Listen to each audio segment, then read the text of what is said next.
When the New York theater critics, as polled by Variety, gave lovely Mary Martin their award as the best musical comedy actress of 1944, they undoubtedly merely echoed the judgment of you theatergoers who saw Miss Martin in her success, One Touch of Venus, produced by Crawford and Weilberg and written by S.J. Perlman and Ogden Nash, with a critics' prize-winning score by Kurt Weill. And so, without further fanfare, hoopla, ballet, or build-up, here's the girl who moved Venus from Bullfinch to Broadway. A face to launch 1,000 ships and a figure. Well, how big a navy do you need? Miss Mary Martin.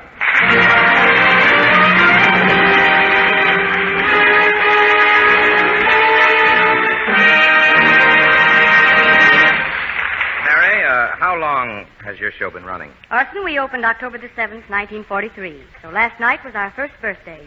And it was also on the Radio Hall of Fame a year ago, almost to this day. So you've got plenty to celebrate. You know, Mary, I saw your show when it first opened. As I recall in the story, an art collector, Whitelaw Savory, founder of the Whitelaw Savory Foundation of Modern Art. And, by the way, where do those musical comedy writers get the names they stick in their shows? You wouldn't find a name like Whitelaw Savory outside of a musical comedy. No, you shouldn't find a name like Orson Welles outside one either. Anyway, Savory has sent 2 detectives to the far corners of the world to secure for him a certain statue of Venus. Now, Savory's barber, Rodney Hatch, while alone in the gallery with the statue, slips his girl's engagement ring on Venus's finger. There is a crescendo of music.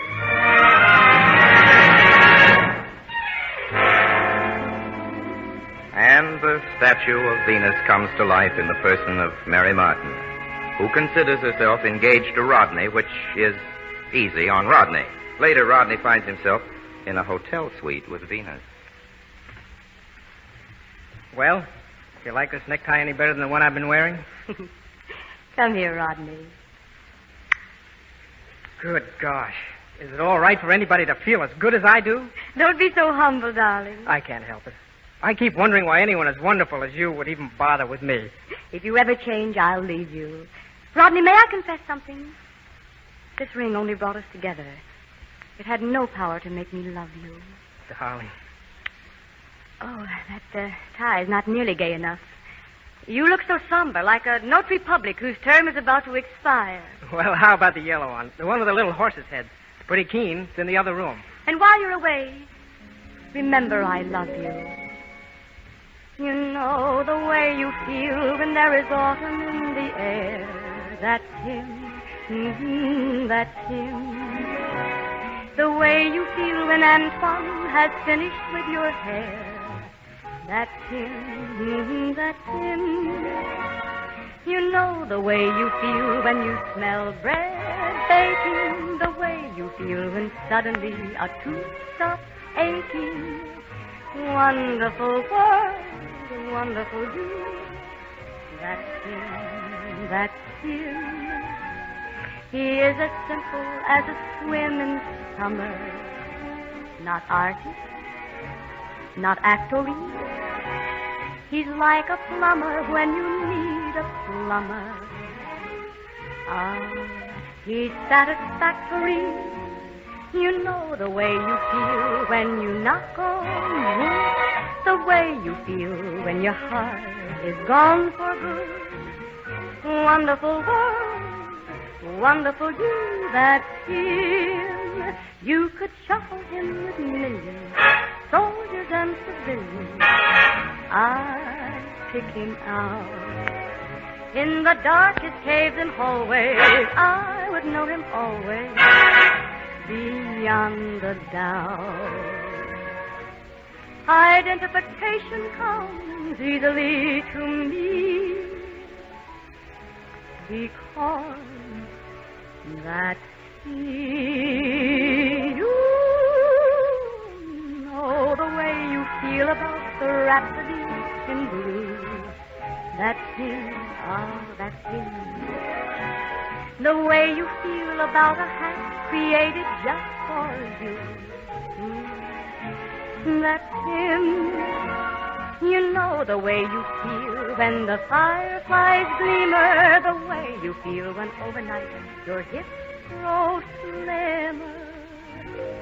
Wonderful world,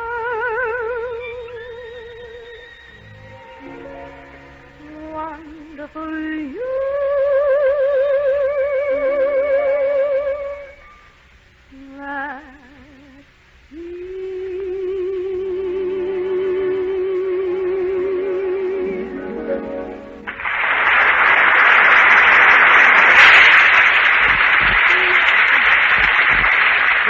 series of complications which will take the rest of this program and most of Drew Pearson to explain, Rodney and Venus are arrested on a fairly serious charge of murder. Pointing cell. Under the impression that the prisoners are slightly wacky, a musical comedy prison psychiatrist examines Rodney and then Venus. Bring her out, please. I'm the doctor. Won't you sit down? I'd like to ask you a few questions. Who were your parents? The Mediterranean. I beg your pardon? I was born of the sea foam. Oh, yes. Your occupation? Delightful. Delightful. You have no previous record, I suppose. Indeed, I have. As a matter of fact, it makes very fascinating reading. How old are you? Well, there's some doubt. Homer says wonderful. Placed in the proper institution. Rodney, can you hear me? No, we're getting out of here. And take away his keys. Oh, no, darling. Between you and me, I'll kill him. Speak low when you speak our summer way.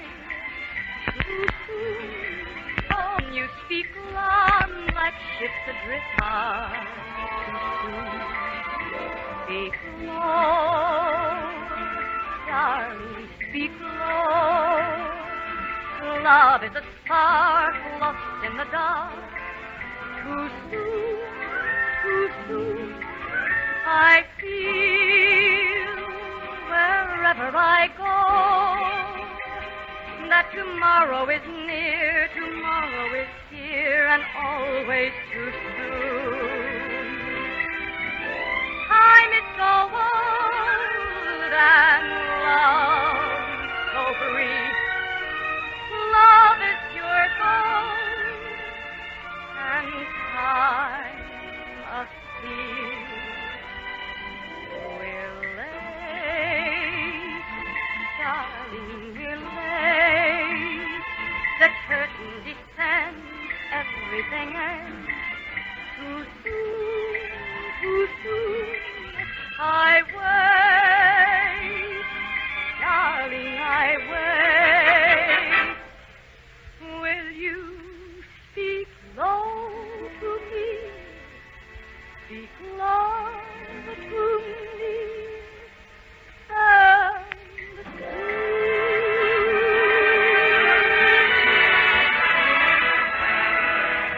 Speak low when you speak low. Our summer day withers away too soon. Speak low when you speak low. Our moment is swift like ships adrift. We're swept apart too soon. Speak low, darling, speak low. Love is a spark lost in the dark. Too soon, I feel wherever I go that tomorrow is near, tomorrow is here, and always too soon.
This program is sponsored by the Philco Corporation. We suggest that if you want to know what happens in One Touch of Venus from then on, you go to see the show. Someday, for a change, the people in the show are going to tell the people in their audience to go see a sponsor. Thanks, Mary Martin and Jimmy Carroll. We'll expect you back later. And now...